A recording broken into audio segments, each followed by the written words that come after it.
একবার গলায় পড়িল তো সারা জীবন খুঁটিতে আবদ্ধ হইয়া জীবন যাপন করিল। এই হেতু আমি বুদ্ধিবিদ্যা বিবাহ কার্যটি সম্পন্ন করি নাই।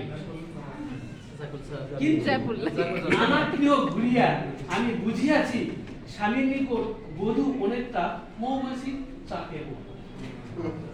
ইহাতে মধু রইয়াছে সত্য, ইহাতে গুনগুন করিয়া গান হয় সত্য। কিন্তু অধিগুণ জানেন যে কোন ঢিল যদি ভুলবশত ইহাদের গায়ে লাগিয়া যায়, তাহা হইলে সারা পাড়া জাগাইবার পক্ষে ইহা একাই যথেষ্ট। মনুষ্যাদি অঙ্গাদি লইয়া ভাবিতে বসিয়া মানবদের পশ্চাৎ তথা পিছনের পর্বতদ্বয়কে আমার মাকাল ফল বলিয়া মনে হয়।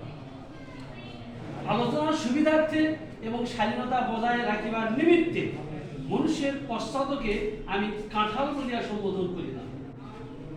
কেহ কহে অমুক কার্য করিতে গিয়া আমার কাঁঠালের ছাল উঠিয়া গেল, কেহ কহে তুমুক লোক আসিয়া আমার কাঁঠালের বাঁশ দিয়া গেল, কেহ কহে এ হেতু সে হেতু আমার কাঁঠাল ফাটিয়া গেল, ওই হেতু এই হেতু সেই হেতু আমার কাঁঠাল মারা গেল। তবে এইসব বাক্যের বৈজ্ঞানিক ব্যাখ্যা আমি নিউটন আইনস্টাইনের বই পড়িয়াও উদ্ধার করিতে পারি নাই। তবে